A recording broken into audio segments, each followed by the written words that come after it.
që u bë atentat Albin Kurti dhe ka ndonjë indici që do të kenë një atentat të ri ndaj kryeministrit të Kosovës? Ishte një situatë shumë interesante.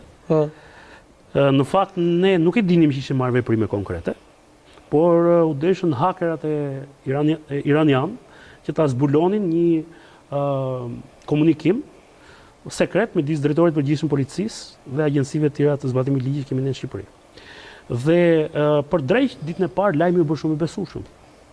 Sepse thuaj që ishte organizuar një atentat që synonte të godiste së pari Xhavit Halitit, së dyti, s'më kujtohet emri i tij, Ismet Haxhës, dhe i tretin listë ishte kryeministri Albin Kurti. Pra, unë që njoh shumë mirë se kush është Xhavit Haliti, kush është Ismet Haxha, dhe pastaj të shkosh dhe të Albini, dhe këtë punë ta bëj një shqiptar i Shqipërisë, nga zona katolike. Shiko kur është gjetë, një katolik, malsor, edhe malsor.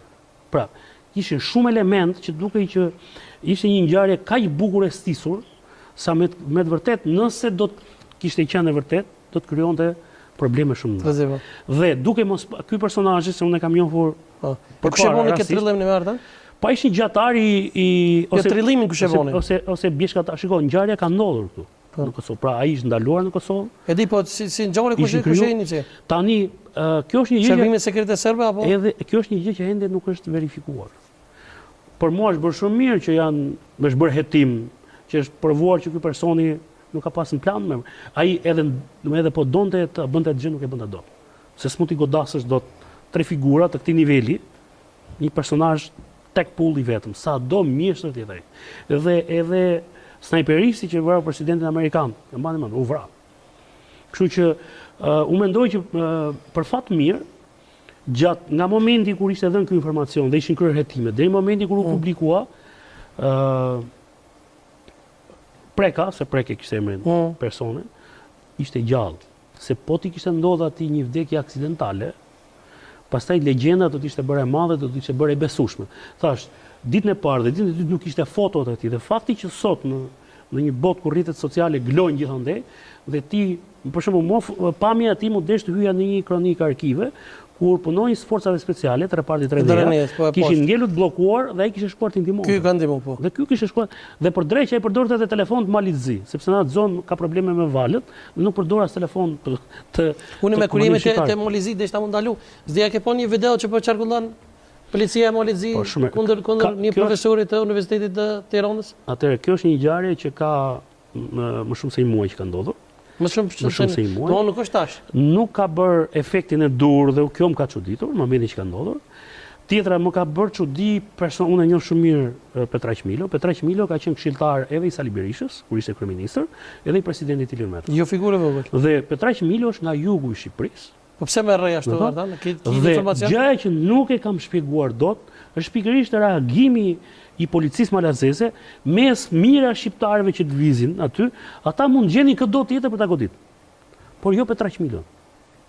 Nuk gjej dot asnjë shpjegim. Petraq Milo edhe po ta takosh dhe si natyrë po ta shohësh. Po nuk është goca keq kështu.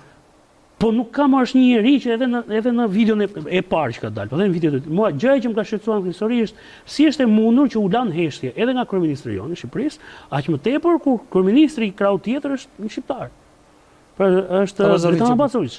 Sepse nuk është problemi pse i ndodhi Petraq Milos, pa mund të ndodhi një shqiptari, mund të ndodhi vetë kryeministri, një shqiptari nga Shqipëria. Ore kujdo pse të ndodhi. Ajo pikë e Muriqanit është si pika në Morin Kuksit. Pra është një pikë e përbashkët. Ti nuk kalon dy pjesë kufirit. Ti ja dorëzon pasaportën policisë shqiptar dhe ta jep policë malazes. Pra është një pikë e përbashkët. Madje më ka habit që nuk ka reaguar as policët ta. Dhe u desh kur e nxorën media shqiptare këtë gjë, ajo kaloi pa zhurmë. Kur e ripublikuan mediat malazese, më në fund u mor vendimi. U tha sot që u identifikua ai polici dhe ai u largon nga puna dhe komandanti i tij është pezulluar. Dhe pash një koment që thoshte Dritan Abazović, i cili vinte në diskutim faktin se pse profesori kishte përdorur kamerë, por familjarët e tij kanë përdorur kamerë. Pra, po të mos ishte ajo kamera, nuk do kishte asnjë provë që atë profesorin e kishin dhunuar. Prandaj për fat mirë, ato xhirimet kanë kanë zirën pa. Na vlejtën e se çfarë ndodhi. Po ai ishte një rast të tilla nuk ndodhin pak. Edhe në doganën e Hanit Hotit. Por ne i anashkalojmë me idenë që të mos krijojmë probleme me fqinjet. E mira është që ne këto raste duhet i bëjmë shembull që ato nuk duhet ndodhin. Sepse thash, mund të ndodhi një qytetari të Kosovës, mund të ndodhi një qytetari të Republikës Shqipërisë apo të Republikës Maqedonisë Veriut. Sepse janë të shumtë ata që shkojnë gjatë sezonit veror për pushime në Ulqin. Dhe sigurisht, nëse keni vërej gjatë verës, ata janë shumë dashamirës. Sepse po çojnë para atje. Po çojnë para.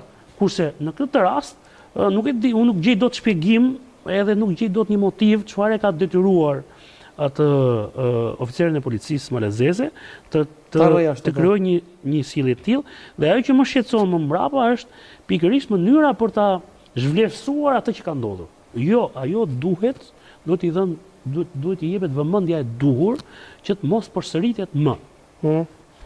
Dhe ne duam s'duam, fqinjet tanë nuk i ndrojmë, nuk i kemi zgjedhur ne. Absolutisht. Pra fqinjet tanë është Republika Malizi. Ju nuk e keni zgjedhur atë Serbinë. Ne nuk e kemi zgjedhur Greqinë. Pra ata janë fqinj. Ne brenda atij kodit komunikimit, kodit etikës, brenda komunikimit midis vendeve fqinj, sigurisht ne duhet të ruajmë integritetin tonë, duhet të mbrojmë interesat e qytetarëve tanë, duhet të respektojmë interesat e tyre, por nuk duhet lejojmë që për të patur një imazh fasad që kemi marrëdhënie të mira, të pranojnë të keqtrajtohen bashkomasit tanë si në Malzi, ashtu dhe në Serbi, apo dhe në kufirin e gorë me Greqi. Kishme shku me blok 2 të marketingu dhe shpiktuj në fare shkojnë në pjesën e fundit. Marketing, kthehemi pas pak.